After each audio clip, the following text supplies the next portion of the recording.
Yes. Stankin. Yes. Tom. Yes. Reed. Yes. Walton. Yes. The first part of the meeting is for public forum. For those of you interested in the zoning, that comes up later. Unless you have something to speak now, just wait for them if you would.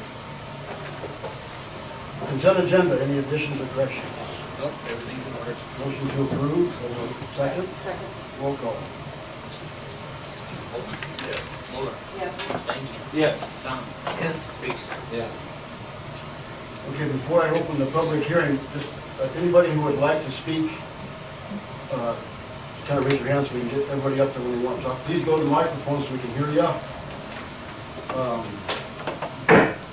We'll open the public hearing on a request for zoning change from Dale and Christy Beckman to rezone property at 176 Crescent Park Drive from residential to commercial. This is the old popcorn site. And this was passed by the P&Z 2-1. Dale, if you'd like to get up and tell everybody and the council what you'd like to do. Thank you. To the City Council of Lakeview, we, Dale Christie, Beckman, are asking that you follow the recommendation of the Planning and Zoning Board of the City of Lakeview and rezone the property we purchased at 176 Crescent Park Drive, the former stock popcorn, from residential to commercial, for the purpose of renting out the grain bins like we've done in the past, and we want to rent out the ground for storage of boat lifts to Shamrock Boats as they've lost their storage this year. They're new owners, and they don't have nowhere to go with their hoist this year. As you know, boat hoists are not allowed to be stored on residential ground in Lakeview unless you own that lift yourself. So I have one lift, I can store one lift there unless I would buy a whole bunch. This ground that we're talking about changing from residential to commercial has been commercial use dating back to 1960. And it's not ever been a residential site. I know the city has done this before in other areas of town that help the needs of local businesses, and this is why we're asking to help out Shamrock Boats at this time. This ground is not developed for residential today, and we have no immediate plans to do so. And we're taking our time after the purchase to see what we can do with the ground today. That's what we have to say. If you got questions, technical questions about the lifts, Jesse's here to answer them. But that's why we're here trying to do that, trying to help out Shamrock Boats. Right now they're storing them out on Nick Keese's farm, out on Highway 175, and it's pretty dangerous running up and down the road. So that's what we're trying to do. How many lifts are you talking? When we were talking to Dale about it, we're more or less planning on doing just 25 hoists is the most we probably put there. And we can put them back towards the field, kind of hidden behind everything. Just because I know they don't, nobody likes to look at how that's going to be next to the road. But so we'd hide them back there and keep it as minimal as possible, just to save us the trip from around the lake. Or, I don't expect to put all of them there. That's it. Good, thank you. Would anybody else like to speak? Jane?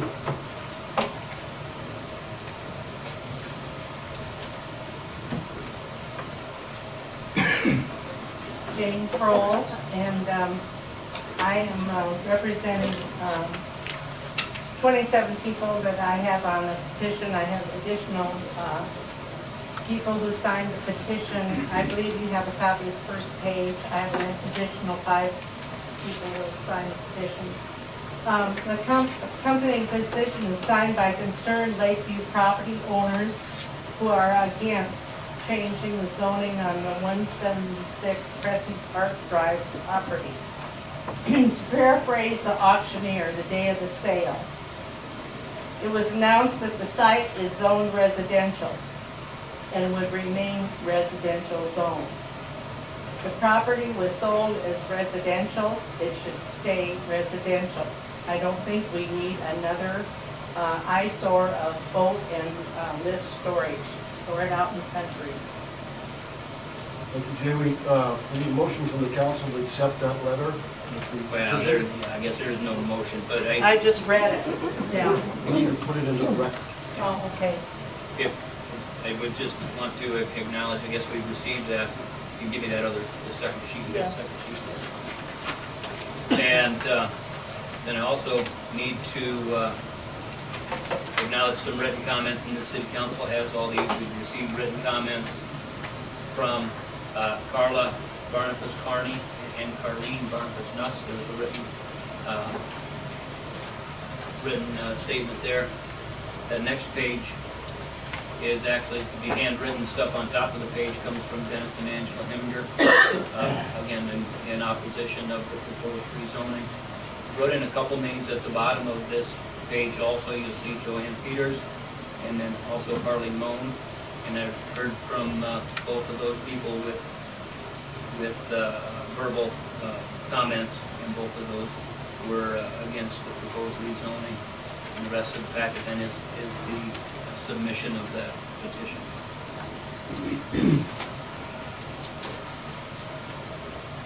So John, I would like to remind the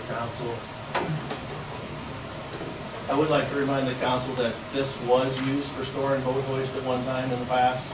They did store them in the back, so you guys should be aware of that.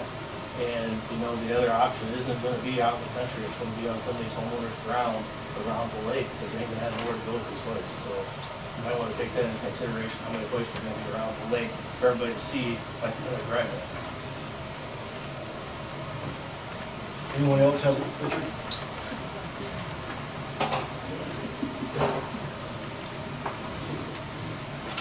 Hey, my name's Richard Stomp-Regan.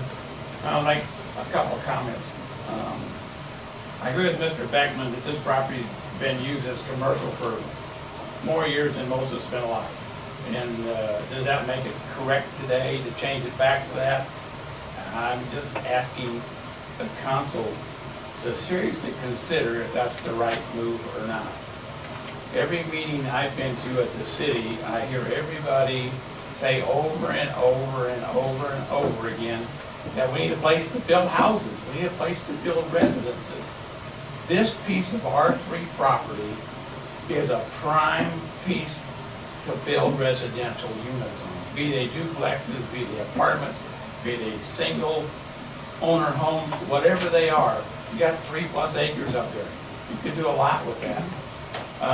And the Beckmans, I understand they spent a lot of money and they want to recoup their investment, but I'm concerned what happens after the Beckmans own it. What happens 15 years from now when the Beckmans no longer own it? Are we going to store boats in, or are we going to have a 60 by 150 metal building, you know, that stores whatever, or are we going to have another piece of Reardon property that took us 7 or 8 years to get cleaned up after we rezoned that part of the country or the town? You know, it just really, really bothers me that we're even considering taking a step backwards to make this commercial when it's been zoned 6 or 7 or 8, 10 years ago, whenever it was zoned R3. And I'm just pleading with the city council to really consider your choices here. Thank you. Thank you, Richard. Anyone else? Go ahead.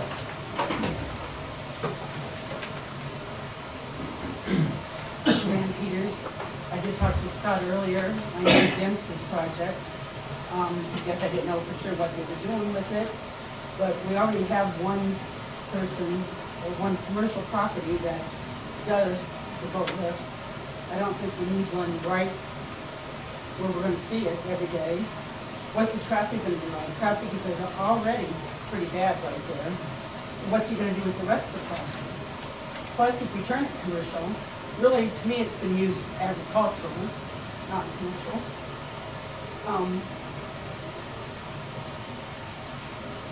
But yeah, what's he gonna do with the rest of the property? And there's no guarantees if we turn it commercial, it's always gonna be used for something good and not for something bad.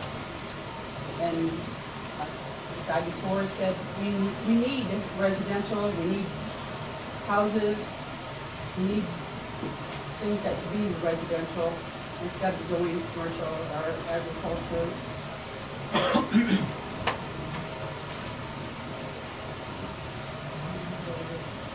That's all you can do right now.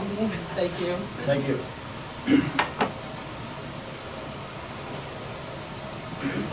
I think you can hear me. I'm a member of the housing committee. You know, I've been concerned about housing in Lakeview. I see this as the only available way to go right now in our community for housing development. And I think it would be a shame to not do that. I understand the Beckman's position. I think the city should use some TIF funds and work with the Beckmans to put streets and utilities in there and help to get it developed so that we can have some building lots. Thank you. Anyone else?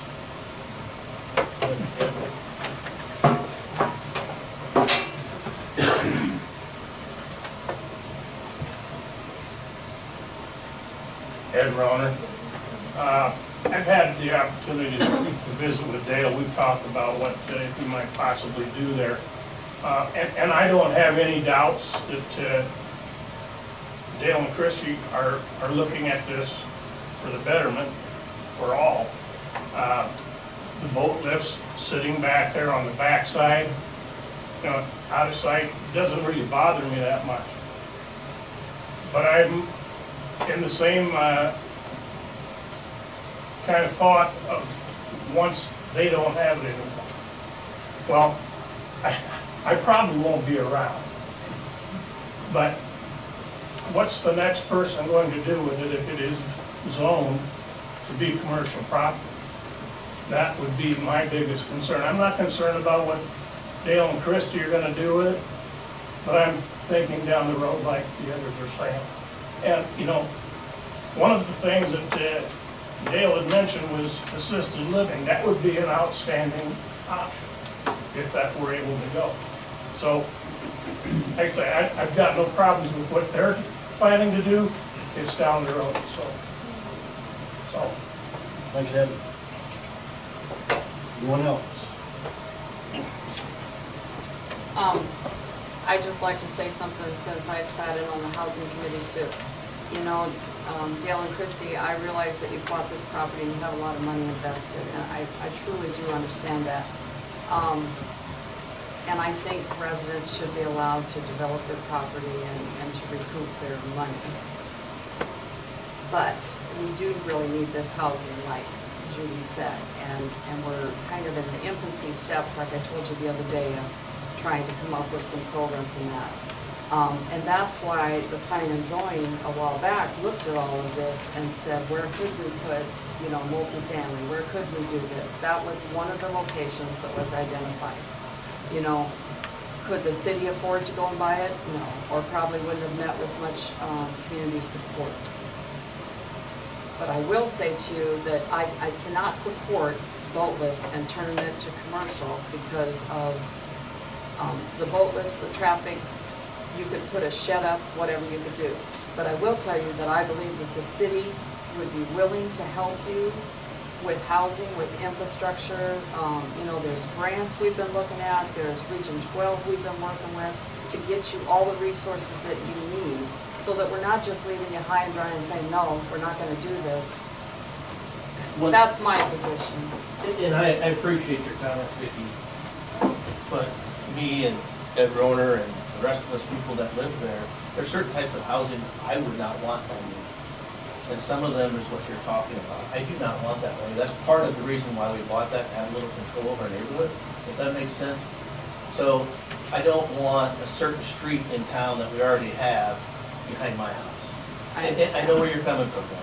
So we don't have a definite plan. We're simply trying to help out a business in town right now.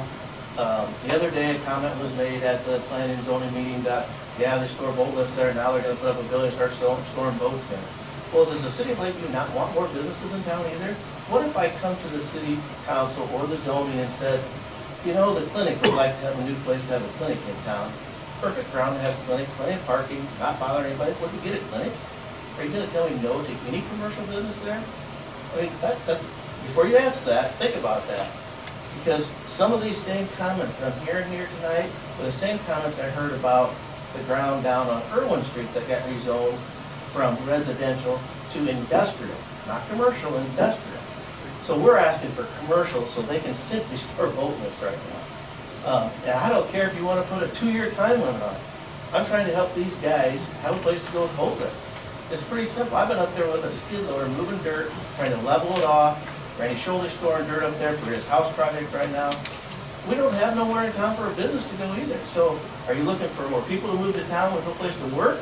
Then we got low-income people that have no jobs, can't pay their rent, while the people who own the houses can't get their rent money. Or do we need businesses in town too? We need both. And you're right, our town has nowhere to go with housing right now, because years past, some of the council member upset some of the other owners, and they don't want their ground developed. And I can see where they're coming from. So I just want to make that clear to you guys. This is not a long-term solution. You have to remember, we, Dale and Christie and I, we lived there for 27 years. We have no idea of moving, no intention, unless we build a new house over there for ourselves. And I understand that, Dale, it's just that,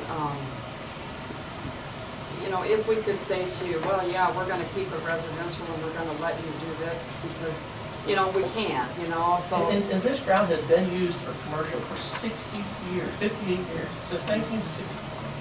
If my math is correct, 58 years. It's not like there was housing there and we tore down a house and made it commercial. It's been commercial. That's what it's been used for. I think we've done a great job cleaning up what was there and making it look better. We've trimmed it up, trimmed the trees, we keep it mowed. I can let it go back the way it was, because we all know the week before the sale, it wasn't very pretty. Well, and I appreciate all of that. I don't know how the rest of the council feels, but I do. Well, we already heard through the grapevine and the rumors in the street that it's not gonna get passed, so, which is fine, but you guys need to really think about this long term. You gotta have a place for businesses to go to. What if Trophy Plus would have come and approached Stocks at that time and got a deal? Would you not want Trophy Plus there? I think we would have tried to find a better location. Where in Lakeview? They couldn't find a location We found then. a location for Dollar General, there's ground out at Boulders that is for sale. We sure didn't find one for Trophies Plus because they wanted to come to Lakeview Yes, pretty they bad. did. Yes, they did, and that was too bad. Yep, I and- agree. and I agree. they already made the comment, I wish you'd had that then, we could put a building there. And I- their I- building and their building in Breda looks spectacular, Yes, it did. so It's you in- gotta think about that type of It's in the stuff. business district. We are thinking about it, and I know maybe we're not all gonna agree on the path or the right way, but, you know, we are looking at downtown upper story housing, and we're looking at downtown renovation, and we're trying to get some of these old businesses out and make room for some newer businesses that wanna come here, because we don't have anywhere. And sometimes the land out there is pretty pricey unless you're a Trophies Plus or something that's gonna make big bucks. So, you know, but when you talk about the kind of housing you don't want, Dale, I just think that's misinformed, because that's not where we're going. Well, I would not want a duplex or apartment complex next to me. I'm gonna tell you that right now, or a triplex. And that's part of the reason we bought it that day, and I guess we have control, so we'll do it that way. We'll keep control so we have what we want. Well, I'd have to make a motion based on, I got to go off. oh, sorry. Is there any more input from the public hearing? Can I say something else? Yes, go ahead. I'm just saying, okay, what is 25 boat lifts gonna get you? There's gotta be some other thing you're gonna do with it, besides putting 25 boat lifts. It's not gonna make you much money. I'm just trying to help these guys to not store them in somebody's driveway. It's just a liability thing too. We're just trying to But stay it's off the not highway. bringing in revenue. They'll probably take my dock out for me. We're not worried about that part. Yeah, it's not. You know, you got Randy Schulte, has no place to put his boat lift. We're, You got our neighbor, the general. Can I ask a question? Yes, Were you aware at the time that you were gonna lose your area where you purchased the property, that you were gonna lose that area for storing, that where it was stored before those? No, we figured we had more years to go. He wasn't in no hurry. He had nothing set on it. And he kind of came up to us and said, well, it's time to clear out the lot. And we asked him if we could purchase it, and he wouldn't do that. And so we... So there was no real indication at the time when you purchased the property that you were gonna have to move those? No, and we've been searching for, yeah, we thought we had more time than what we've had, a lot more time, so. Thank you. Any more public input? If there is none, I'll close the public hearing. I'll make a motion to deny, the rezone. I'll second. Roll call. Tom, Yes. Moller, Yes. Reese, Bolton. Yes. Benkin, Yes. Rezoning is denied. We'll skip number 6, resolution 1843. Payment number 2 for Legacy Power Line. That's our last payment. This is just actually paying the retainage on that project, so the retainage, project's been done. The city guys have got all their connections, and the project's entirely done. And everything came together real nice, and it was $4,195.59. We have that motion to pay Legacy. So moved. Second? I'll second it. Roll call. Laura, Yes. Jenkins, Yes. Tom, Bolton, Reese. We wanted to bring up about the entrance to the maintenance shed. Correct? Yeah, so just a little update on the design portion of that maintenance building. That we've been working with Lakeview Lumber and coming up with design on that. And one of the issues yet to be determined would be site preparation. You know, how would we proceed with site preparation? So the idea had been thrown out there. You know, we had always intended that we would build a building, it would have east-facing doors, the doors would face onto Hanson Street. And just that this was thrown out there as an option, that you don't need to do as much site prep if you have west-facing doors. West-facing doors would not be an ideal situation, just in general, as far as weather and aisle. The number that Bill had used is extremely tentative, would have been $10,000 additional on site prep. But even with that, you know, I guess we still look at having the building with west-facing doors. Maybe we'd have to build a road on the west side, and we don't have it. Open them west doors, there's nothing but just blowing dirt and snow in that building. I think we need to stay on the east side. I agree, we really want to do it right, Right. you know, and try to save $10,000 in the long run. Cost us It 50. costs us that, you know. It'd be worth, that's your site prep. You know, I don't know that that's a motion, but I'm interested in everybody's feelings about that. So if we get big snow in the west part of it, then, you know, it takes some time to get that scooped out too, so that kind of thing costs you no matter what, so it's just, I don't think the snow matters on either side of it, you know, whatever works, whatever works, that's fine, it's for the city, I mean, for the house. Well, what do you think? I'm gonna do it right, I think it should be in the Please. Keith? It'll be the east. We will continue with the design. And We'll have that soon, won't we? now that I know that. Okay. Shouldn't take too long, I would think a week or less, we'd have this back on. Very good. Okay, we need a new park board member. I'd like to nominate Nikki Wiggins to the park board. I'll second it. Roll call.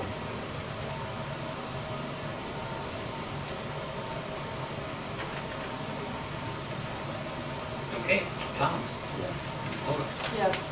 Reese, Yes. Bolton, thank you. Yes. Okay, we have our new housing committee. We accept that, right? Yeah, we had, at the previous council meeting, we talked about establishing this committee. We have the membership, have some willing volunteers, and the council will be asked to appoint Hannah Brotherton, Jane Kroll, Judy Kramer, Gary Cruz, Catherine Richardson, and Court Stargell. And this is an ad hoc committee on housing, so it's just a single issue pertaining to that, but council's asked to make those appointments. I move to approve the housing committee as formed. Second? I'll second it. Roll call. Laura, Yes. thank you. Yes. Tom, Yes. Bolton, Yes. Reese. Yes. Okay, downtown assessment. Everybody's seen that? Yeah. We'll go through a few of these things, I guess, that I had highlighted. And we'll start with Lakeview pages. I'm looking at page 21.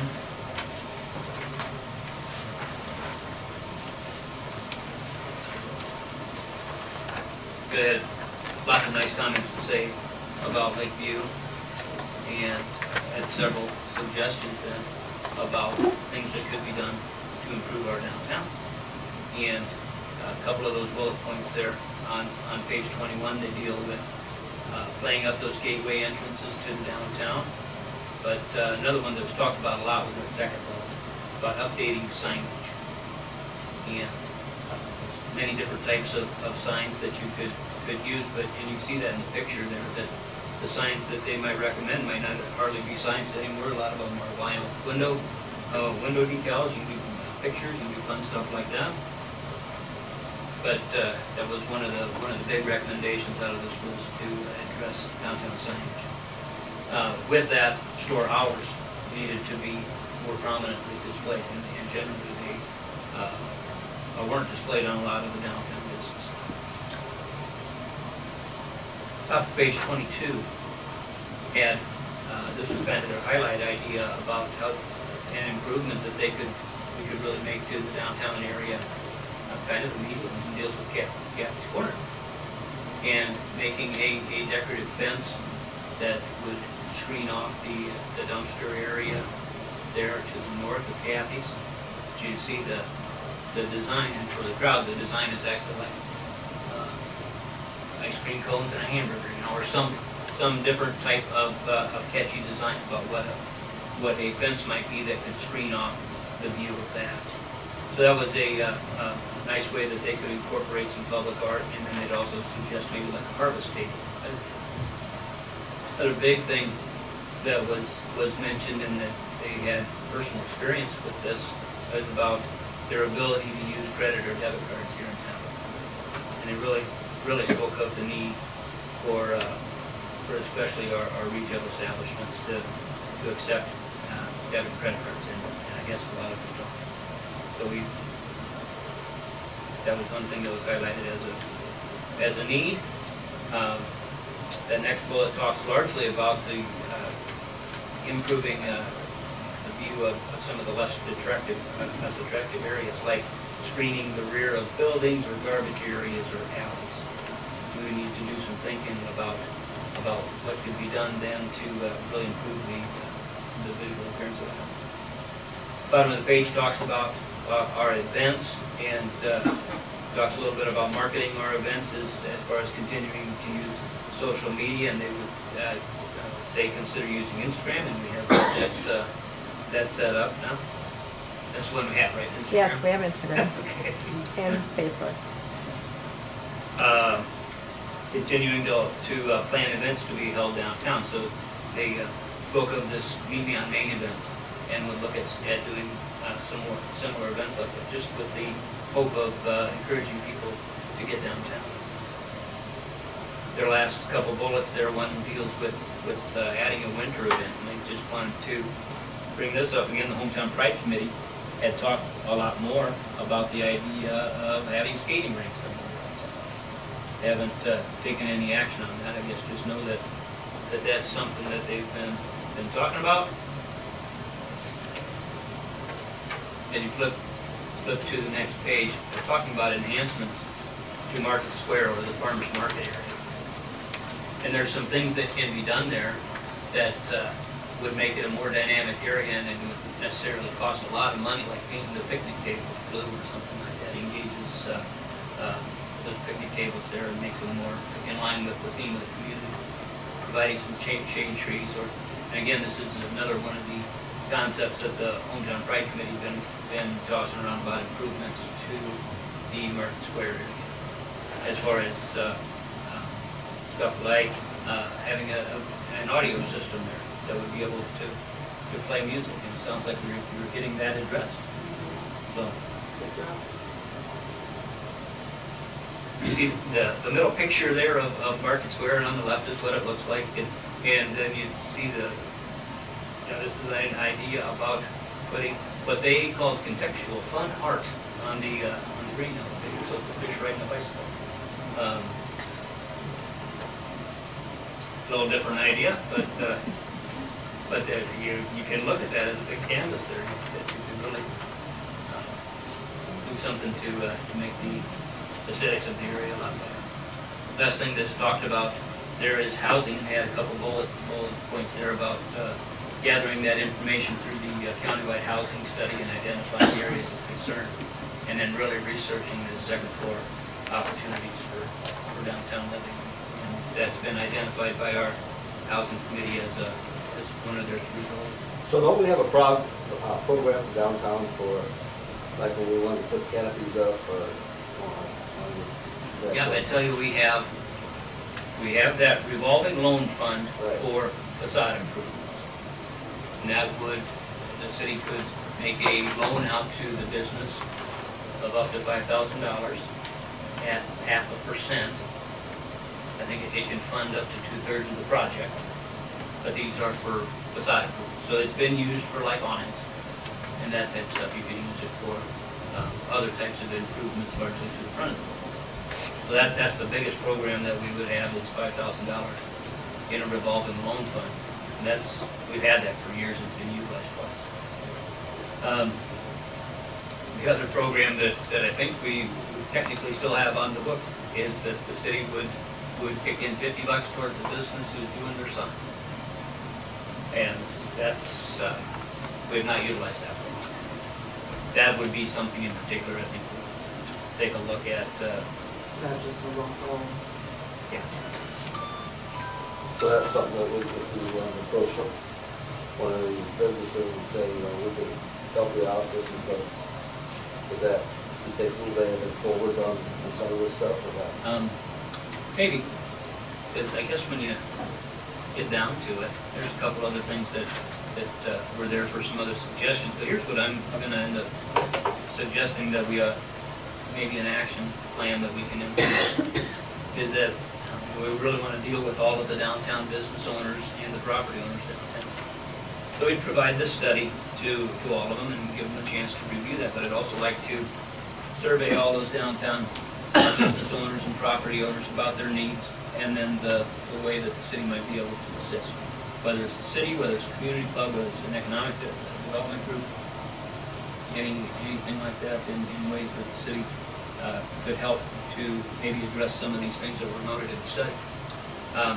We would have this survey, hold a downtown meeting to present those results, and then work off of that to have the city develop an incentive policy or an economic development policy about how we can assist folks. We need an incentive policy for downtown development. We need one for, I believe, housing development. Everybody says, well, let's get a developer in here and let's build. Well, that's not as easy said as done. So we need some kind of incentives. And maybe, you know, I know a lot of the business owners at the time we did the streetscape were, I remember going to a meeting and they were kind of upset about some of the decisions that have been made. You know, decisions are made by those who attend. So, you know, maybe this go around, and you know, I'm hoping that the business community will be more active in what their needs are and what they would like to see and how they would like to see that program evolve. So, that's my opinion. I think a survey would be great.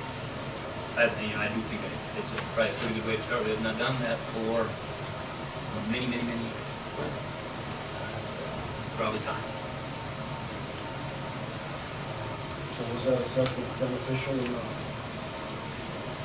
not? For me, yeah, it's beneficial. You know, even if it's just somebody's sign, and I walk down the street, you've been down that street so many times, you know it's there, you don't think that they don't have sign. You know, sometimes almost the obvious things got to be pointed out to you. And, yeah, I guess I would find it helpful in that regard. How much was this assessment? Countywide was $5,000. And they went into every county, or in every, well, they went into the 5 communities and then. Go through the rest. Yeah, this was a countywide hometown pride initiative. And they came up with all of the match money, and it's from, largely from, banks and private businesses. SETD had some money in it. Okay, we move on to TIP, urban renewal. Got to decide pretty soon. Yeah. I'd like to see the downtown area put into TIF, including some area maybe along Fifth and Third. Some thoughts, maybe there's more that needs to go in. You know, we'd like to use some TIF money for some housing needs. But, you know, we have some TIF, and if we could do something with the businesses with TIF, I think that would be a good thing. You know, I always thought we should have helped the lumber more with TIF, so I'm all in favor. I think putting the downtown area into TIF will help us use money if we ever get to a renovation. Couple things I want to go through with you, just on informational issues. That's on page 8. And the first bullet, though, is going to refer to page 9. If you take a look at that map on page 9, for that color-coded map, those are the urban renewal areas in Lakeview. Okay, so the important thing about TIF and utilizing the TIF funds is that TIF funds can only be spent in areas included in the urban renewal area. Okay? But the blue area, I mean, I thought that it was explained to me earlier when I asked about this, is that only include the curb to curb. That's true. So when you look at all of the blue, that was a 2007 amendment. Basically, what that included a lot of the areas that we had identified as gateway areas, where the city might look at spending some funds to do some gateway type projects. Well, it was all utilized on the Main Street streetscape project. You know, so the blue, where those blue streets are marked, that is only the right of way. So if there was any private property adjacent to those right of way, it's not included in the area right now. So in other words, anything up on the sidewalk, none of the buildings are within the zone. True. So you can see that we have the original established area, which was basically the Evaco area in 1999. And then there's been 3 amendments to that since, where we have added some areas during those 3 years. Then you see some of the designated uses are handwritten there on the bottom of that sheet. If you flip back to page 8. Again, just going through those bullet points that TIF funds may only be expended on land in the urban renewal district. So the third bullet is that the city may add lands to the urban renewal district. Okay, so this does require that we would amend our urban renewal plan. And if we're adding private lands, it also requires a hearing now before the Planning and Zoning Commission, so it takes a little longer to implement. And just as we're thinking about timing, the impetus to do this now will be whether you would choose to certify any more debt for collection of TIF revenue. And if you would choose to do that, it needs to be done by November 1st. Okay, so just continuing down on the next bullet, you can see these are the projects that were listed in Lakeview's urban renewal plan and the amendments 1 through 10 there. Those were all listed. They're all eligible uses. Basically, anymore when you have a plan amendment, it's going to closely define what it is that you're going to be utilizing that money for. So it's changed over the course of years to where it is just closely defined project by project now about how you utilize that. Next bullet down about it says the city collects around $137,500 in TIF funds annually. You see the amount that's still certified to be repaid to us next year is $106,000. Okay, so I guess the idea there is that if we would not certify any new debt, where we have the capacity to collect $137,000 in TIF, we would only collect $106,000, and that would be the last collections then to be made.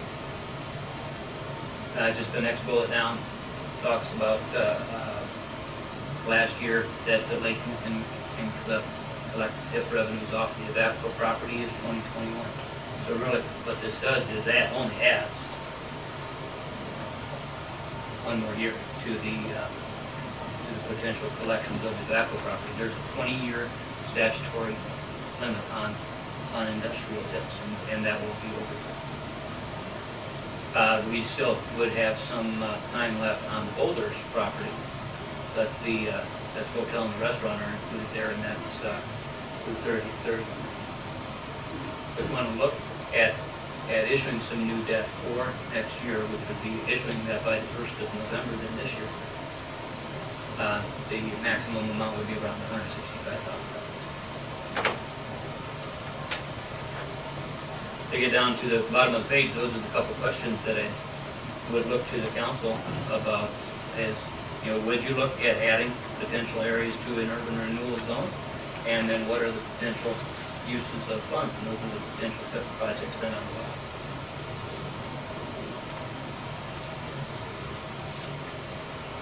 Doesn't cost any to add them to the TIF, does it? You just understand it'll cost $5,000 more to work through the process. We use Bob Jostin to work through that process. It will be $5,000. So how, I thought that the projects that you can, we do that every year. Well, we did it last year. We identified the projects that would be within the urban renewal. I'm not sure the follow. The last time that we amended, we had those 3 potential projects. We had those 3. Yeah. Yep. And do we have to do the same thing this year? We do the urban renewal. If you want to make any changes to it, yeah. Right. In order to issue new debt, then we need to make changes. But you don't necessarily have to do the project. Which is I'm not saying kind of that. counterintuitive. But I'm not saying yeah, you would enter into it without an intent to do it, but all the things that are in there now, was a new city hall, and was the event center, and it was the highway, the maintenance shed. Those things, none of those things happened. Correct. So they just stay there, right? And if You didn't use anything to maintenance. No. We used that, we saved. That was my big complaint. My theory is that TIF should be used to benefit the residents of this community. As in increased tax revenue coming into the city, increased amenities that residents can use, something that's gonna benefit the community, the residents that live here. For the region, if it all gets into building houses and stuff, then it's not, you collect no tax off that, right? depending on how it's structured. Just like the one example was that Wall Lake project, Region 12 owns that, and they don't pay property taxes, that's true. So then who's gonna eat up the tax and get that main tax? If the city will have an intent to raise the taxes because it's gotta come from someplace. But they built homes ready for me. For that Wall Lake project, yeah, they're going. Yeah, we don't do that, then. Well, that's. And that's just structuring it in one certain way, there's dozens of ways that you can structure it where it is that. Of course, that's a cash flow issue then about half of it. Other than that, we have to decide on the renewal zones, change them, add them. Yeah, I'd look for a little guidance, if you'd like to make a change. I like all four that are listed. What areas? And I think it's worth the work with $5,000 to add those to the list. I do too. Add the downtown area to the list. Any potential. I think all of the business district businesses should be within the club zone. Is that a problem to do that? No, just, it's not a problem, but just know that when those properties are put in your urban renewal, that all of the newly generated property tax dollars go into the city, okay? So any newly generated property tax dollars don't go into the city's general fund. But the original tax, the original tax bill. so the taxes as they sit today, that all still goes in, doesn't change it. It's just the difference of those. It's just if you did something that increased the revenue, like at Boulders, you know, they were already paying tax on that land, that remained, am I right? And the tax that was created by Boulders building, or like by Vapco building on, you know, changing that from ag to commercial. But the original tax base still goes into your general fund. Yeah, I would just advocate that we not put in massive amounts of land. Right. We had 7% of our value in TIF this year. And if it's, you know, a few percentage points higher than that, that's fine. So that's what I would like to see the whole business district.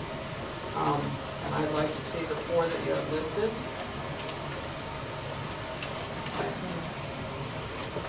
Is that a motion to instruct? I don't know. I don't know. To instruct the clerk to Anybody else want do to that? discuss it? Great idea. Yeah, I Any guess, improvements in these areas. What are you gonna do with the downtown? So, What do you wanna do with the downtown? We figured that out. We got to put it in the zoning form. I would like to see them, I'd like to see more upper story housing. I'd like to see the business fronts have some, you know, potential grants and stuff to create nicer looking buildings, get rid of some eyesores. And there's all kinds of things you can do down there, doesn't mean that we will do all of them. But the The opportunity grants is are, there. the grants are iffy, so you just kind of have to see how it comes out. And the state changes the tax incentive thing every year, so you just kind of have to work your way through the process, I think. Does anyone that's on the housing committee have any input, other input? The housing committee, as I see it, you know, it was difficult. Do we want a housing committee? Do we want a business committee? But I think that one committee can evolve and you know, maybe people will join. There's so many programs and so many grants and so many loans, and I think you just have to work with each individual business owner, because they all have to put skin in it. It isn't we're gonna do it for free. And you have to figure out, is it gonna work or isn't it? Does that answer your question, Terry, or not? Well, I don't like the skin out of my pocket. Well, I'm ready to fix it. you don't have to do it. I've already fixed But it. nobody's obligated to do their business if they don't want to. Nobody. It's that we would give you an opportunity, and then you could decide if you wanted to participate or not. Nobody will be forced to do it.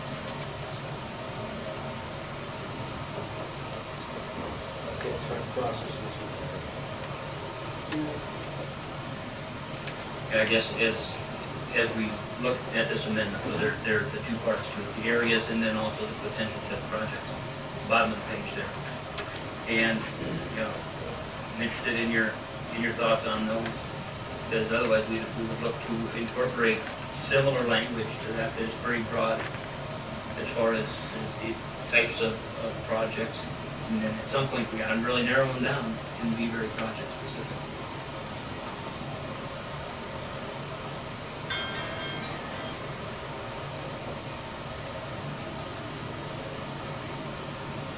We put it in, we want recommendations though from our housing committee, you know what I'm saying? You know, that all takes pride. We can keep it general enough right now, wide base. How soon will we have to narrow it down to specific projects? And I need some guidance on that for sure, you know, as far as what our attorney would need specifically to make this amendment. But then that money also have, if we do that towards these projects, that money needs to be spent someplace. At some time, yeah. But then how many And years? then if it ever gets spent, it goes back there. It does go back. And I'm at the end of something, Dave, and I'm not even sure what the end of something is. I'm gonna use it down there. Isn't the timeframe on that housing study, isn't that about a year before it's actually? We're looking, yeah, it's next spring before the housing study's done. So we've got a couple questions that need to be answered. that we'd be answered before we make that vote, or do we wait until, we've got to have it by November 1st? Yeah, you know, and I do have some guidance, I got some guidance from you about how we can proceed. And I just would take this to our attorney and have him better narrow things down. If there's some specific questions that needed to be answered, we can get those, otherwise we'll try to stay as broad as we can for now. Well, I don't know of any, I for one don't know of any potential TIF projects that we don't already have included either in the potential areas or in what's already currently in the urban renewal. Is there anybody that has another idea on that? Well, if we were to tear down the buildings downtown that are not able to be revitalized, we could use TIF funds for that. And would that have to be in the TIF district? But It has to be in the urban renewal. Yeah. But that number one puts it in there. Right, that's what I'm saying. I just want to identify If that's the direction we go with that. downtown buildings should be not just on Main Street, but the businesses. You know, we have businesses on Vine, and we have businesses on Third, and we have businesses on Fifth. It doesn't hurt anything to put those in, but I can say you don't lose your tax base, do your benefit. There's no reason not to put them in, unless someone can point that out. But I guess as far as projects, Dave, I mean, nothing other than that, right, that we can really think of. You know, I definitely am interested in housing development, and I don't know what kind of housing development that will be, but, you know, we have a lot of ideas, and I think we have a lot of opportunities, and we have a lot of locations, and you just don't know what will work until you actually get into the nitty-gritty of it. This would say, Dale, your property could be potentially listed as a spot where TIF could be utilized. Probably not. Well, you know, just do some research. I mean, it might be some income there, Dale, that you. Probably not. Okay. I'm not a developer. You wouldn't have to be to. I mean, really, Dale, there's so many things, you know. And if we use some money to help pay a developer, you know, I mean, there's things we can do. It's like I told you at the planning and zoning meeting, you got neighboring towns that have lots that are free, but for $2,500, people aren't gonna spend that kind of money to get that back to what they need to do to put in a street and sewer. You'd have to spend all your TIF money, put in street, water, and sewer, and then have the lots at a reasonable price.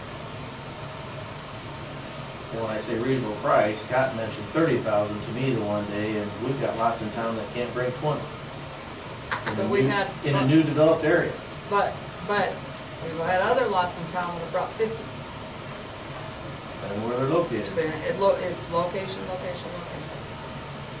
That has not proven to be quite an ideal location, or they would have already stayed. There's something going on there. Yeah, I mean, you know, so, well, and different people have different needs. You need direction of motion, or just got the motion, direction of our vote? I feel pretty good. Move on. City administrator report.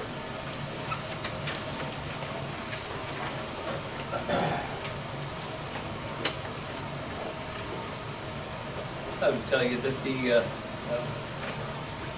turned the switch off on the splash pad this morning.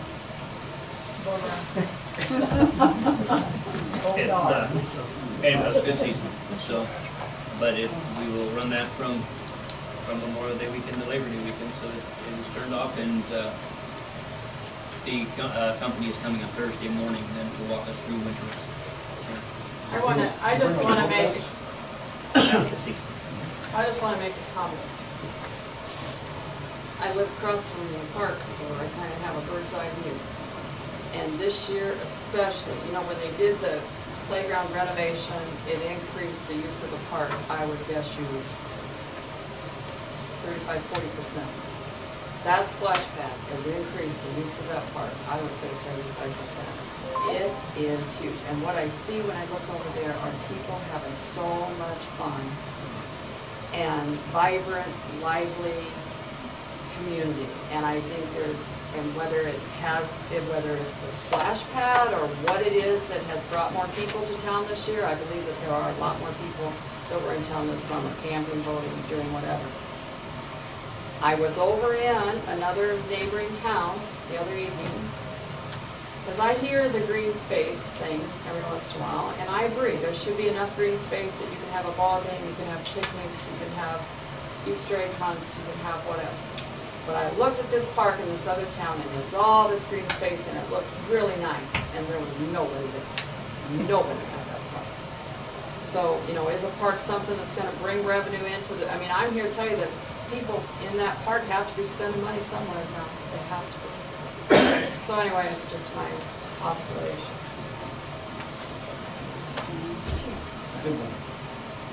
A couple other things. On the High Street property, which would be the abandonment of that alley and the property there in back of, to the east of the properties on 700 and 800 block of High Street down by the lake. So the mayor and I had met with Leanne Davis, and we went down there, and we're just actually physically looking at the area that the city would look at retaining some land down there. And this would be from the top of a ridge down there. It drops off to go down to the city shops. Okay? So what we would do is at the top part of that ridge where it's flat, the first 20 feet the city would maintain that area. We would still have ownership of that. With the idea that that is still the snowmobile trail, and it's also potential future land that the city would still own if a multi-use trail would ever look at looking at. So we have 20% of the flat area? 20 feet. Okay. 20 feet of the flat. Plus the slope. Yeah, plus everything to the east. Yeah. We have all the trees in the traffic flow. Okay. So the process will be to get a legal description of that area, and really that's where we need to start, is just get that legal description. That's a good one. Having said that, we heard from Jim Carroll today, and Jim's not excited at all about having the city abandoning that alley, and Jim would be the owner of the property to the south of that. He wants to keep it the way it is. That's his preference, is to keep it the way it is.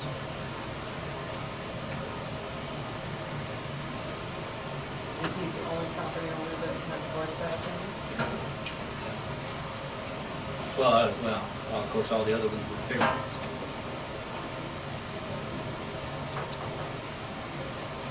We still will keep working on that, which is the point where we'd spend some money on it to get a new legal description.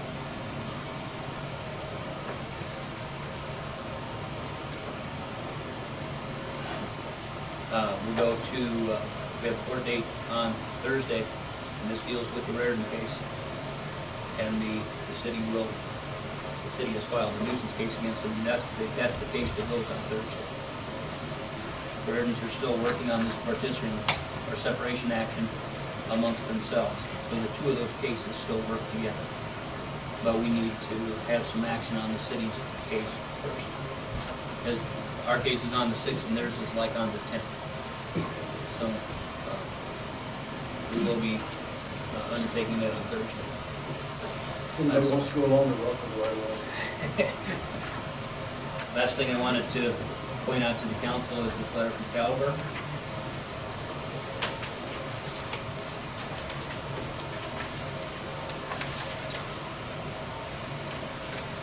The letter from Caliber. Caliber was the contractor on the concrete street project last year. There is several panels up by the school, and then also on 5th Street that have longitudinal cracks in them, and they run from panel to panel to panel. The gist of the letter from Caliber says that they would like, that they'll come repair them, but they'll be asking for some consideration in order to do that. And their argument being that they were responsible for subgrade preparation, but it was tested and it passed subgrade spec. Our opinion has been, still remains, that they need to provide a performing product. And these panels continue to crack. At one point, we looked at 7 panels up by the school and 5 panels on 5th Street. Bill and I were up there today. It's 15 panels up there by the school and 11 at 5th Street. So tell me, who inspected the subgrade, who was? Murr Engineering. So they did have on-site engineer. So why would they go back against them instead of us? Why would they be paying for that? They likely passed the, But if there must have been an issue somewhere that there is a problem. yeah, and that's Why part of would- that's part of the issue, though, right, is that you can't just say for sure it's a subgrade issue. You know, 'cause it sure But could be a they're concrete saying- issue, it could be something. But it also says the city could have specified different subgrade materials required a higher level of compaction or required a more stringent test. They did not do so. Okay. We declined the rock base. Did we do all this based on the, and I think this was done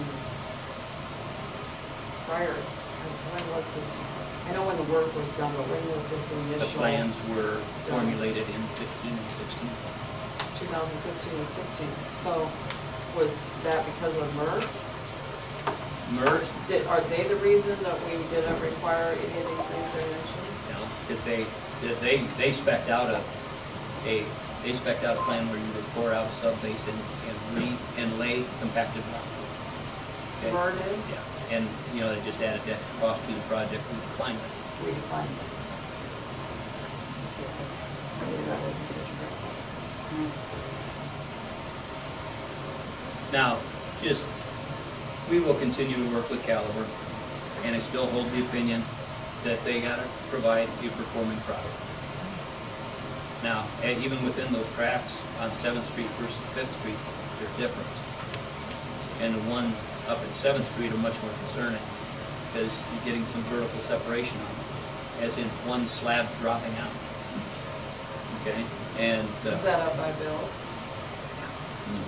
this is right on the south side of the old FFA building.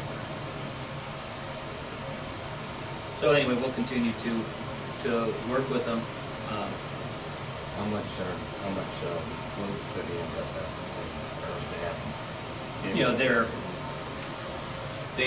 what they've asked for is just that we would get together to discuss this, and the number that they threw out was $1,000 panel, and they mentioned 34 panels. Anyway, no, it won't be anything like that. They do have some shortcomings that they would need to. Yeah. So it costs more than that, $1,000 a panel to replace the panels. No, probably not. For them to tear it out and recompact the base, and that's their estimate.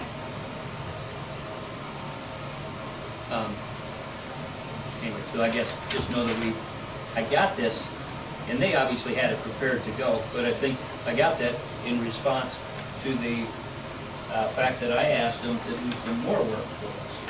So they wanted them to do those intakes down on Vine Street. And we had a price on that, and we called the guy, and we kept kind of him on around about that, and never did answer whether they wanted to do this or not, and then So, they don't think, I remember when they did up the cement back off Third Street, it was just hotter than blood, it was, they don't think that had anything to do with that stuff. well, that's what I said, Trying to do that. I think there could be lots. Yeah. I mean, it was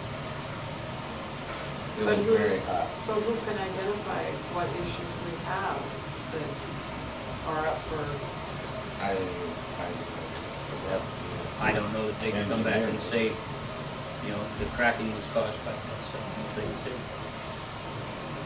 but I remember it was terrible. and do these this company, I know they did the street up there, so we had, who did we have? Didn't we have a company out of Fort Dodge doing the street over there on Lake Shore Drive? Jensen, yeah. Jensen did that. Why are we not using Jensen more? It was a bid project, this was the low bidder. So like Jensen, now is there any cracks over there? They had a crack, kind of at the base of Linda Olson Creek. Well, We did not have them replace that, they routed and sealed that. that's what I was wondering about some of this, if it can be sealed there. That was smooth though, when they got on Lake Shore Drive, it wasn't deep. I'm pretty sure it was smooth on both sides of that crack. Yeah. They cut it out and they sealed it. Where like Scott talking on 7th Street, you got different heights. Yeah, You can see it's breaking apart. sure, I see it, I was glad it would go well. We had cracks before, it's over the years, and they came back down. They fixed that. No, we lost our case against the bond company. The only time we ever tried to collect on a bond and we lost, you know. Good question. I thought he was gonna be here. I thought so. Okay, Always with the short stick. we'll keep you informed of what's going on. Motion to adjourn? I'll Second? second. Meeting adjourned. Thanks everybody for coming. Thank you.